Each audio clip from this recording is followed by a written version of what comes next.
High news के programme leak से हट के चले जाएं। आज आपकी मुलाकात करवाते हैं डॉक्टर दिनेश जोशी, जो वर्तमान में डीएसपी के पद पर पदस्थ हैं और ईओडब्ल्यू के थाना इंचार्ज भी हैं। जोशी जी, हाई न्यूज में आपका बहुत बहुत स्वागत है। लीक से हट के चलो एक ऐसा प्रोग्राम है जो समर्पित है ऐसे जाबाज और साहसिक अधिकारियों को जो भीड़ और फील्ड में रहकर कुछ अलग हटकर करते हैं। ऐसी ही कुछ चाइल्डहुड से, बचपन से जो प्रेरणादायक स्टोरी है वह है श्री जोशी जी की। जोशी जी बताएं, सबसे पहले चाइल्डहुड में, बचपन में किस प्रकार का नेचर था आपका? मैं बचपन से एक बहुत सीधा साधा शरारती बच्चा नहीं था, सामान्य बच्चा था। लेकिन मेरे परिवार में शुरू से 2 पुलिस अधिकारी थे। जी। मेरे मामा थे, वो उस समय सब इंस्पेक्टर थे, और मेरे फूफा जी थे, पीएन गुरु साहब और एसके गुरु साहब। ये दोनों अधिकारी पुलिस अधिकारी थे। तो जब कभी यह हमारे गुरु साहब का बताया आपने? हाँ, गुरु साहब जी, मैंने भी उनके कई इंटरव्यू लिए। हाँ, तो गुरु साहब ये जब कभी हमारे गांव आते थे जी। तो ये पुलिस के वर्दी में तो कभी नहीं आते थे, पर पुलिस का एक रौब नजर आता था जब ये जी। गांव में आते थे। जी। तो गांव के लोग इनका बहुत आदर करते थे, बहुत बड़े बड़े लोग उनके पैर छूते। तो मेरे को बड़ा आकर्षण होता था कि यार ये नौकरी बहुत अच्छी है कि इसमें लोग, गजब। और बस वो 5-6 साल की उम्र में मैंने अपना जीवन का लक्ष्य बना लिया कि यही नौकरी हासिल करूंगा मैं। और मैंने कोशिश की और किस्मत ने भी साथ दिया, तो इसी नौकरी में आने में सफल मेरी हुआ। सबसे बड़ी बात यहाँ ये है, 5-6 साल में अपना लक्ष्य आपने निर्धारित कर लिया, जबकि 5-6 साल में 5-6 साल के बच्चे दूर तक सोचते नहीं हैं। लेकिन आपने इतना गजब का आपका वो आईक्यू। हाँ, मतलब आप वो जो भी समझे आप, लेकिन दिमाग में आ गया था कि यार ये नौकरी की कोशिश करूंगा मैं। जी। और मैंने कोशिश की। जीवन में केवल 2 ही नौकरियों के लिए मैंने कोशिश की, पीएससी और इसके लिए। पीएससी में सफलता मिली नहीं, मेरे भाग्य में यही थी जो मेरे बचपन की ख्वाहिश थी, और वो मुझे नौकरी हासिल हो गई। अच्छा, तो आपने ग्रेजुएशन के किस उम्र में आके आप इसमें अप्लाई किया पुलिस में? ग्रेजुएशन में मेरा हो गया था 83 में, मतलब मैं तब 23-24 साल का था। जी। और उसके बाद फिर मैंने इंदौर जाके वहाँ तैयारी की, और कोचिंग क्लास भी अटेंड की थी मैंने। कोठारी कोचिंग क्लासेस थी वहाँ, डॉक्टर मंगल मिश्र हमको पढ़ाते थे। जी। तो मेरे मामा जी के यहाँ रह के मैंने इसकी तैयारी की थी, एसके गुरु साहब के यहाँ। और वहीं से फिर वो तैयारी करने के बाद मैंने इस परीक्षा को दिया था, जिसका रिजल्ट आने में लेकिन काफी टाइम लगा, लगभग 1 साल लगा। हम लोग भूल भी चुके थे कि ऐसी कोई परीक्षा हमने दी है, लेकिन 1 साल बाद अचानक रिजल्ट आया और पता लगा कि हम उसके लिए इंटरव्यू के लिए चयन हो गया है। जी, बहुत अच्छा। कौन सा बैच है आपका? हमारा 91, 92, 99, 91, 92 बैच है। तो कैसा लगा आपको जब फर्स्ट टाइम आपने पुलिस की नौकरी ज्वाइन की, जो आपके बचपन के एम्बिशन थी, आपकी इच्छाएं थी बचपन आप से? समझ सकते हैं कि जिस बच्चे को जो वो चाहता है वो हासिल हो जाए, तो फिर उसके बाद खुशी का कोई ठिकाना नहीं रहता है। और कॉलेज में आने पर बहुत सारे तरह के लोग मिलते हैं, कुछ अच्छे, कुछ वैसे। तो संगतें कभी-कभी बिगड़ने की नौबत आती है। संगत बिगड़ी नहीं, लेकिन कुछ ऐसे लोग रहे जीवन में जिनसे बिगड़ने की उम्मीद थी। जी। पर पुलिस की नौकरी में आने के बाद मैंने ये तय कर लिया था कि मुझे जीवन में एक आदर्श पुलिस अधिकारी बनना है। और इसके लिए मैंने जिस दिन पासिंग आउट मेरा 18 सितंबर 1992 को हुआ था, उसी दिन प्रण कर लिया था कि आज के बाद अपने जीवन में मैं कोई बुराई नहीं आने दूंगा। मैं कभी ड्रिंक नहीं करूंगा, कभी नॉनवेज नहीं खाऊंगा, कभी गलत लोगों की संगत में नहीं जाऊंगा। केवल केवल केवल अपनी नौकरी पे ध्यान दूंगा, जनता की सेवा करूंगा। ये बहुत अच्छा रहा, लेकिन यहाँ एक सबसे बड़ी प्रॉब्लम ये आती है, उस प्रकार कैसे जस्टिस करते हैं आप जब दोनों पार्टियां सामने हो? तो झूठ और सच का फर्क कैसे करते हैं आप? देखिए, एक कहावत है, पुराने लोग कहते थे झूठ के पैर नहीं होते। जी। तो झूठ जब बोलता है आदमी तो अपने आप समझ में आ जाता है, उसकी बॉडी लैंग्वेज चेंज हो जाती है, उसके तौर तरीके चेंज हो जाते हैं। वो बोलते समय कई ऐसी बातें बोलता है जो उस कहानी को लिंक नहीं करते हैं। वो समझ में आ जाता है हम लोगों को इतने अनुभव के बाद। यानी कि फिर सामने खड़ा हुआ इतना एक्सपीरियंस हो जाते हैं आपको, कौन सच्चा है कौन झूठा है। हाँ, पहचानने में ज्यादा टाइम नहीं लगता झूठ और सच में, क्योंकि वो जब आदमी झूठ बोलता है तो वो सीधे सीधे अपने मतलब पे आता है। जी। और बोलता हुआ। तो वो जब कहानी बनाता है तो बनाई हुई कहानी और ओरिजिनल कहानी में हमेशा फ़र्क होता है। अच्छा, ये भी होता है कभी-कभी जो ओरिजिनल कहानी होती है, जो ओरिजिनल जिसके जो कि विक्टिम होता है, लेकिन घबराहट में कुछ कहीं न कहीं कुछ बोलता है, सच बोलता है लेकिन। नहीं, वो समझ में आ जाता है कि ये घबराहट में बोल रहा है, ये झूठ बोल रहा है, वो समझ में आ जाता है हम लोगों को। कभी आपकी लाइफ में ऐसा मोमेंट आया जब लग रहा हो आपको परेशानी ने चारों तरफ से घेर लिया हो, निकलने में कोई रास्ता ना हो, तो उस समय आपने उस प्रॉब्लम को कैसे फेस किया? क्योंकि आज का हमारा युवा है, ज़रा-सी प्रॉब्लम आने पर होपलेस हो जाते हैं। कभी-कभी तो ये तो सुसाइड जैसा गंभीर कदम भी उठा लेता है। नहीं, सुसाइड तो किसी समस्या का कभी भी हल नहीं हो सकता, क्योंकि जीवन का नाम ही समस्या है। समस्याएँ तो आपके आएँगी, हमेशा रहेंगी। मुझे कोई एक आदमी ऐसा बता दीजिए जो कह दे कि मैं हमेशा सुखी रहा हूँ। हुँ, हर एक के जीवन में कुछ ना कुछ परेशानियाँ रहती हैं, उनको फेस करके और आगे निकलना यही जीवन है। जी। काफ़ी लंबा टाइम हुआ है। अब आप आपको कितने लगभग 32-33। 32-35 साल हो गए हैं सर्विस में आए हुए। तो आपने कितना परिवर्तन पाया इस सर्विस के दौरान? देखिए, पुलिस जो है हमेशा से पुलिस का काम सेवा का काम है और उम, कुछ छोटी-मोटी बुराइयाँ हमेशा से पुलिस में रही हैं जिनके कारण पुलिस बदनाम होती रही है। पर पुलिस जितना काम करती है या जितना उतना श्रेय पुलिस को कभी मिला नहीं। जी, बिल्कुल राइट।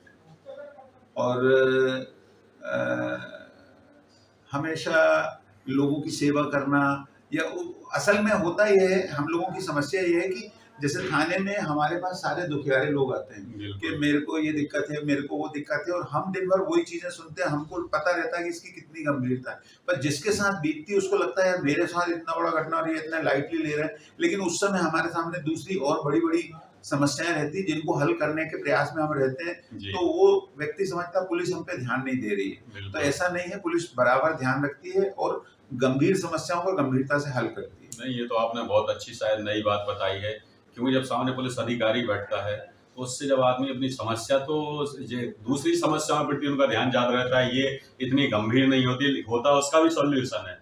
सॉल्यूशन हर समस्या का पुलिस में होता है, जो भी वैधानिक रूप से नियम में जो रहता है उसके तरीके से होता है।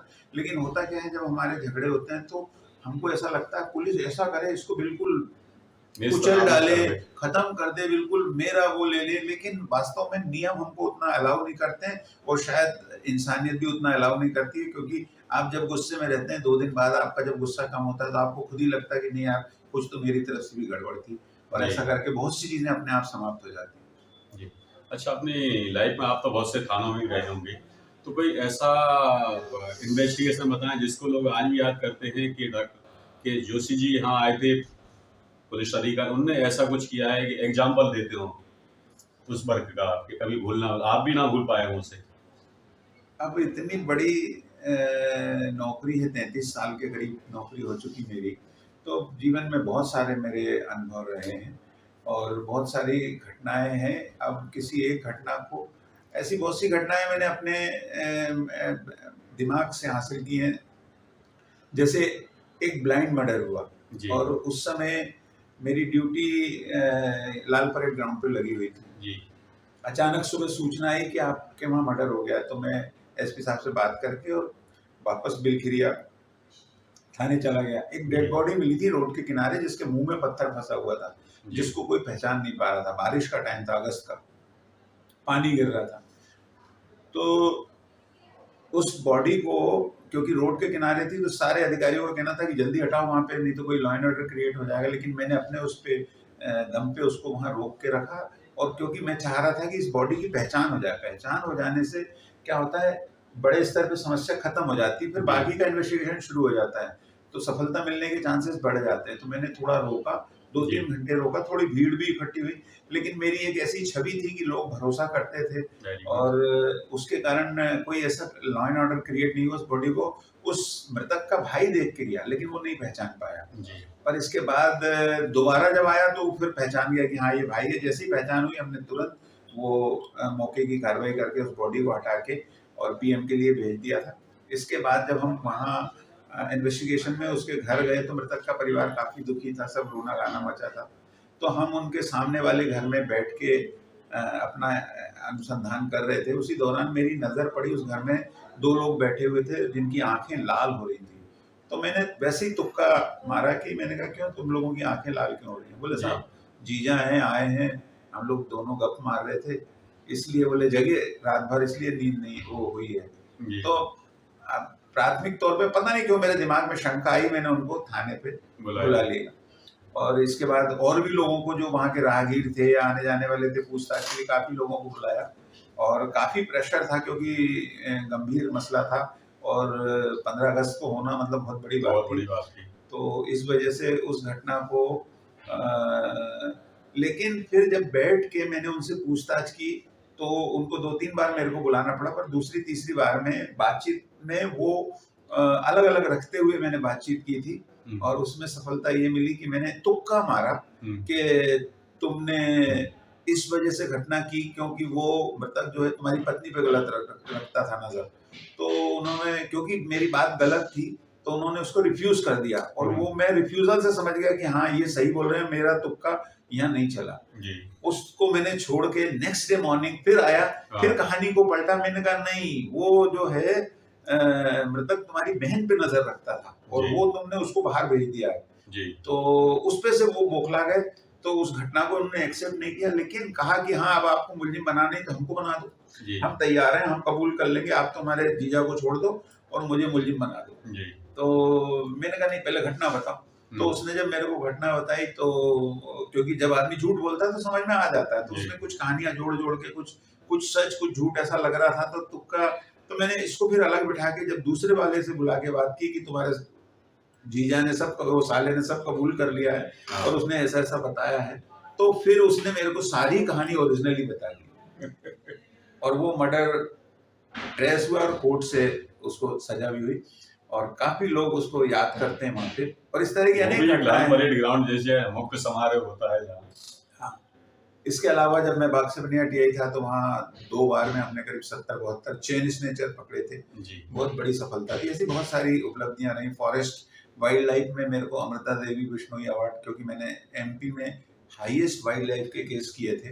पूरा टाइम मैंने केवल नौकरी पे और लोगों की भलाई में जो लगाया। आपने 6 साल में प्रण किया, उसको पूरी पूरी ऑनेस्ट के साथ आज भी उसी राह पर है, बिल्कुल चेंज नहीं हुआ आप में। मैं आभारी हूँ भारत सरकार का, हमारे मध्य प्रदेश सरकार का, पुलिस अधिकारियों का, जिन्होंने मुझे सहयोग किया, और मुझे राष्ट्रपति का सराहनीय सेवा का पदक भी मिला है, जो हम लोगों की नौकरी में बहुत मुश्किल रहता है। बहुत टफ। अच्छा एक बात बताइए, आप पुलिस की नौकरी ऐसी है कि कभी-कभी 24 घंटे आपको ड्यूटी पे रहना पड़ता है। कोई वीआईपी आ रहा है तो 18-18, 19 घंटे खड़े-खड़े निकल जाते हैं। कोई सेलिब्रेशन हो, फेस्टिवल होता है तो आप घर नहीं जा पाते।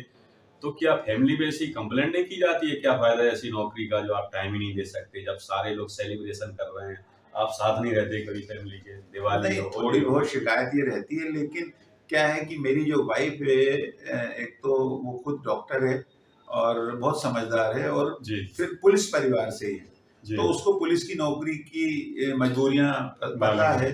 तो इसलिए उसने कभी वो नहीं, हमेशा सहयोग किया।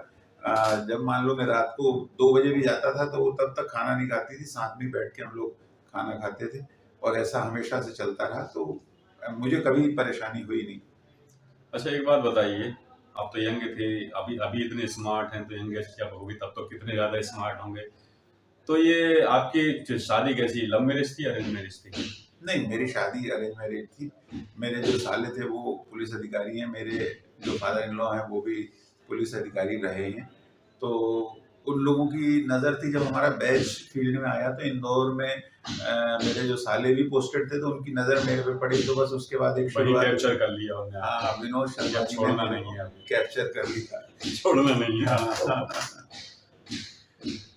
तो आप जब यानी कि सर्विस के बाद आप मैरिज लाइफ में आए। बिल्कुल। उस दौरान आपको क्या, किस प्रकार का म्यूजिक, सॉन्ग्स, मूवी वगैरह पसंद थी, और क्या हॉबी थी इसके अलावा आपकी? मेरे को वो 70-80s वाली मूवी पसंद है। गाने का शौक तो कभी ऐसा नहीं था, गुनगुना लेते थे, लेकिन जब कोरोना काल आया तो जी। फिर गाने का शौक ज्यादा हो वापस रहा, लौट और आया। कराओके पे काफी वेरी गाने गाए, और जी। एक चैनल भी, एक प्रयास म्यूजिकल जर्नी बनाया, जी, और उस पे करीब 100-125 से ज्यादा प्रोग्राम लाइव दिए हैं। जी, वेरी गुड। तो आप किस हीरोइन को ज़्यादा पसंद करते हैं? मेरे को धर्मेंद्र वाला पूरा परिवार पसंद है। हीरो में धर्मेंद्र पसंद था, हीरोइन में हेमा मालिनी पसंद थी। ये क्या बात हुई? हेमा मालिनी को आज भी पसंद करते हैं कि उसी एज में लाइक थी? नहीं, अब तो ठीक है, लेकिन हाँ पसंद तो है, आज भी आज है, भी पसंद आज है। भी पसंद है। तो युवाओं को आज के समय में क्या करना चाहिए कि वो आपकी तरह बने? क्योंकि गलत संगत बहुत सबसे बड़ी बात प्रॉब्लम ये है, शॉर्टकट ऑनलाइन कुछ करना नहीं है, ऑनलाइन सर्च करते रहेंगे, उसके बाद होपलेस हो जाएं, कुछ करेंगे नहीं। देखिए, एक ही मूल मंत्र है जीवन का, मेहनत और ईमानदारी। जी। अगर आप अपने काम को ईमानदारी से करेंगे, मेहनत से करेंगे तो सफलता आपको मिलेगी। जी। और एक बात है, मैं सबको कहता हूँ कि ये जब पढ़ाई का दौर रहता है, इसके जो शुरू के 3 साल जिन लोगों ने मेहनत कर ली और ये जो दुनियादारी के मजे से दूर रह लिए, वो जिंदगी भर मजे करते हैं। जी। और जिन्होंने ये 3-4 साल मजे किए, वो जिंदगी भर फिर परेशान रहते हैं काम के लिए। जी। तो ये एक उम्र रहती है, एक दौर रहता है। इस समय आप अगर मेहनत कर लेंगे तो आपको जिंदगी भर अच्छी परिस्थिति में जीने का अवसर मिलेगा। जहाँ तक मेरा सोचना है कि सामने वाले आए फरियादी की आपने अगर फरियाद भी ढंग से सुन ली तो उसको क्या 50% रिलैक्स तो मिल ही जाता है। बिल्कुल सही बात है। हम जो पुलिस की जो एक सबसे बड़ी शिकायत होती है व्यवहार की, तो मैं नहीं समझता, मेरा एक वर्किंग पैटर्न रहा है कि जब भी कोई शिकायत लेके आता था तो मैं उसकी पूरी बात सुनता था और साथ में उसको बिठा के चाय पिलाता था, पानी पिलाता था। और उससे इफेक्ट ये आता था कि कार्रवाई तो जो लीगल होती है वो होती है, उसको सेटिस्फेक्शन लेकिन इस बात का रहता था कि मेरी पूरी बात सुनी गई और उसको गंभीरता से लेके जो भी उसका हल बनता था वो किया गया। और सबसे बड़ी बात ये है कि आपने अगर किसी सामने आने वाली शिकायत सुन ली, उसका सॉल्यूशन कर दिया तो किसी आपको पूजा पाठ की जरूरत नहीं है। लेकिन जो आदमी संतुष्ट हुआ है, जो आपको दुआएं देगा, जो कुछ आपके बारे में सोचेगा, फिर आपको किसी की जरूरत थोड़ी है किसी महायज्ञ पूजा पाठ करने की। सबसे बड़ी सेवा तो यही है आपकी। बिल्कुल सही है। ये पुलिस की नौकरी मानवता की सेवा के लिए एक बहुत ही अच्छा साधन है और अगर इस नौकरी को अच्छे से ईमानदारी से किया जाए तो आप समझ लीजिए भगवान की आप सेवा कर रहे हैं, ईश्वर को आप वो कर रहे हैं और भगवान इसका देता है परिणाम। जी। अच्छा, एक बात बताइए कि ये आज की पुलिस जो है अंग्रेजी जमाने की पुलिस नहीं है, बहुत ही पोलाइट हो चुकी है। एक वक्त था जब एक थानेदार निकल जाता था बुलेट से किसी गांव, तो हंगामा मच जाता कि लोग काई फट जाती थी, गांव इधर उधर छिप जाते थे। आजकल छिपते नहीं है, सामने आते हैं और कहीं ना कहीं सहयोग भी करते हैं। पुलिस भी यानी कि बहुत ही चेंज हो चुकी है। वो एक ज़माना अलग था, अंग्रेज़ों के ज़माने की वो पुलिस थी, लेकिन वर्तमान पुलिस ऐसी है नहीं और वर्तमान ऐसी उस तरह की पुलिस होने की ज़रूरत भी नहीं है क्योंकि हम प्रजातंत्र में जी रहे हैं। जनता को अधिकार और उनके कर्तव्य पता है, हमको भी अपने अधिकार और कर्तव्य पता है, जनता को हमारे काम की सीमाएँ भी पता है। तो हमें कभी भी अपनी सीमा पार करना नहीं चाहिए, अपने लिमिट में रह के और जो भी हम लोगों का भला कर सकते करना चाहिए। पहले दूसरा छात्राओं और महिलाओं के प्रति बहुत गंभीर है शासन, प्रशासन, पुलिस सब। तो लेकिन इसके लिए किस प्रकार की काउंसलिंग दी जानी चाहिए, खास करके छात्राओं को, कि वो अपने रास्ते से ना भटके? एकमात्र मूल मंत्र है कि जब आपके सामने कोई आता है अपनी शिकायत लेके, चाहे वो महिला हो, चाहे वो बच्चा हो, महिला और बच्चों के प्रति इसलिए भी संवेदनशील रहना चाहिए क्योंकि उनको ज़्यादा ज़रूरत होती है और एकमात्र मूल मंत्र है कि आप जो आपके सामने शिकायत लेके आया है, अगर उसकी जगह पे खुद को बैठा हुआ पालो कि यार मैं अगर इस जगह पे रहता और मेरे से अगर ये पुलिस वाला ऐसा व्यवहार करता तो कैसा लगता। तो जब हम इस बात की कल्पना करते हैं तो अपने आप हमारे व्यवहार में सुधार आ जाता है। नहीं, कई बार ऐसी घटना है, ये भोपाल की बहुत चर्चित घटना थी, अब उसका हम जिक्र नहीं कर रहे हैं क्योंकि पुलिस फैमिली से ही थी। उसके बाद भी इतनी स्ट्रगल करने करी लड़की को, जब 3 भिखारी लोग उसको घेर लेते हैं, कितना परेशान करते हैं। आपको भी याद होगा, 7-8 साल पुरानी घटना है। वो बात सही है, लेकिन फिर भी हमको पुलिस को अपना काम ठीक से करना चाहिए और ईमानदारी से करना चाहिए। कहने का तात्पर्य ये है कि पुलिस की बात, जब कहीं लड़की कोई छात्रा किसी उसको बदमाश वगैरह ऐसे एट ए टाइम रात का अंधेरा घेर ले, तो उसको वह अपने आप को कैसे सिक्योर करे, क्योंकि वहां तो पुलिस है नहीं। देखिए, आजकल हम आधुनिक ज़माने में आ गए हैं। बहुत सारे मोबाइल और ऐप हमारे पास मौजूद हैं। पुलिस की भी वेबसाइट और हम लोगों ने भी हेल्पलाइन नंबर दे रखे हैं। आजकल मोबाइल जनरली सारे बच्चों के पास होता है। जी। आप तुरंत अपने हेल्प वाला नंबर लगाइए, तुरंत पुलिस पहुँचती है। आजकल हमारी जो 100 डायल है, ये जो दूसरी सुविधाएँ शासन ने चालू की है, ये विदिन 5 मिनट के अंदर आपके पास पहुँचती है। बस आपकी शिकायत आनी चाहिए। बचपन से के लिए यहाँ तक ऐसा कौन-सा क्षण आया आपकी लाइफ में जब आपको बहुत ज़्यादा खुशी मिली, बहुत ज़्यादा खुश हुई? किससे सेलिब्रेट करती हैं सबसे पहले अपनी जो आपको कोई सफलता मिलती है आपको? मैं थोड़ा-सा परिवारवादी टाइप का व्यक्ति हूँ। मैं हमेशा अपने थाने से सीधे घर और घर से सीधे थाने, मैं कहीं ज़्यादा जाता नहीं हूँ। मेरे को ऐसे पार्टीबाजी का शौक नहीं है, तो मैं ज़्यादा कुछ नहीं, मैं अपने परिवार के साथ एन्जॉय करता हूँ। मैं और मेरी एक बेटी है, वो भी डॉक्टर है। जी। तो बस मैं, मेरी वाइफ़ और मेरी बेटी मिलके हम लोग परिवार के साथ, और ये हमारे बहुत क्लोज़ फ्रेंड जो हैं, बैचमेट्स हैं, और हमारे और भी परिवार हैं, उनके साथ मिलके करते हैं एन्जॉय। अच्छा, बेटी ने मदर वाला रास्ता चुना, ये नहीं कहा कि फादर हम तो पीएससी करेंगे, आईपीएस बनेंगे? अब जैसे कि सारे पेरेंट्स करते हैं कोशिश कि बच्चे जो चाहते हैं उनको वो बनाया जाए, तो बेटी चाहती थी कि मेरे को डॉक्टर बनना है, तो वो डॉक्टर बन गई। जी। बहुत अच्छा रहा। एक बात बताइए, पुलिस की बहुत सी शाखाएँ हैं, तो क्या फ़र्क रहता है उनमें काम करने के? क्योंकि किस क्राइम में और एक पुलिस एक थाने में जाके बैठते हैं, आज आप ईओडब्ल्यू में बैठे, क्या इनमें और लोकायुक्त में जाते हैं, तो क्या डिफ़रेंस है? क्या? देखिए, हर जगह का एक काम करने का ढंग है। जैसे आज मैं ईओडब्ल्यू में हूँ, तो यहाँ पे हमारे पास छोटी रिपोर्टें नहीं आती कि चोरी या लूट या इस टाइप की चीज़ें हैं। यहाँ अलग टाइप की रिपोर्टें रहती हैं, अलग टाइप की सूचनाएँ रहती हैं, उन पे कार्रवाई होती है। और थाना एक अलग यूनिट है, थाने पे हर छोटी बात, हर बड़ी बात की सूचना पहुँचती है। तो थाने की पुलिस की वर्किंग डिफरेंट है, हमारे ईओडब्ल्यू की थोड़ी-सी अलग है। इसी तरह हमारे जैसी लगभग वर्किंग लोकायुक्त की है। जी। तो हर यूनिट की अपनी-अपनी तौर तरीके हैं, उस तरीके से हमको काम करना पड़ता है। नहीं, जैसे आप वर्तमान में ईओडब्ल्यू में हैं, तो कोई केस रजिस्टर्ड होता है, तो पहले इन्वेस्टिगेशन होता है कि बाद में इन्वेस्टिगेशन हो एफआईआर के बाद? देखिए, अलग डिपेंड करता है, किस तरह की रिपोर्ट है, किस तरह की परिस्थितियाँ हैं, और इसका निर्णय होता है हमारे यहाँ, उस निर्णय के आधार पे फैसले होते हैं। नहीं, अगर आपने कोई एफआईआर रजिस्टर्ड हो गई है, तो क्या इन्वेस्टिगेशन होने के बाद उसमें ही कार्रवाई होती है, या उसके अगर झूठी हुई तो उसको फाइल कर दी जाती है क्या? हाँ, जैसा जो नियम है 154 जो अभी तक आज तक चल रही है, 154 सीआरपीसी के तहत जो एफआईआर दर्ज होती है, उसमें जो नियम है, अगर उसमें सही पाया गया तो कोर्ट में पेश किया जाता है, गलत पाया गया तो खात्मा लगाया जाता है, झूठी रिपोर्ट होती है तो उसमें खारिजी भी कतई की जाती है। कहने का तात्पर्य ये है, कोई गवर्नमेंट सेक्टर से आपके पास रिपोर्ट आती है, तो गवर्नमेंट सेक्टर आपको तो जाँच करके ही देती है, तो आपके यहाँ एफआईआर हुई, तो क्या वो भी गलत साबित हो जाती है कभी-कभार? अब वो डिपेंड करता है अलग-अलग मामले पे। जी। हाई न्यूज़ के माध्यम से क्या मैसेज देना चाहेंगे आज के युवाओं को? चूँकि आज योग दिवस भी है, तो योग को और अपनी फ़िटनेस के प्रति आप कितने अवेयर हैं, और क्या युवाओं को भी रहना चाहिए? बिल्कुल, फ़िटनेस तो बहुत ज़रूरी है।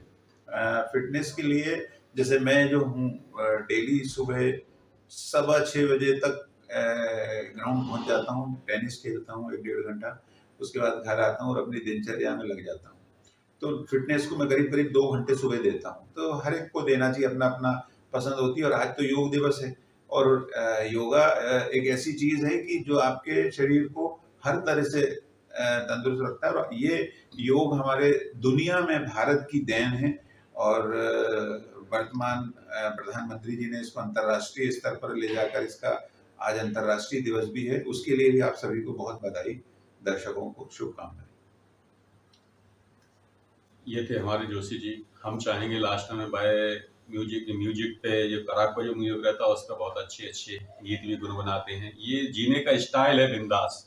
तो हम जानते हैं कुछ क्या पसंद है आपको, सबसे ज़्यादा क्या, किस चीज़ को गुनगुनाते हैं आप? मेरे को किशोर कुमार जी के या कुमार शानू के गाने बहुत पसंद आते हैं। उनके गाए हुए गीत गुनगुनाने की कोशिश करते हैं। उनका तो अंश भी नहीं है, पर मज़ा आता है। नहीं, कौन-सा वाला गीत एक आध सुना दें, 2-3 अंश उसके?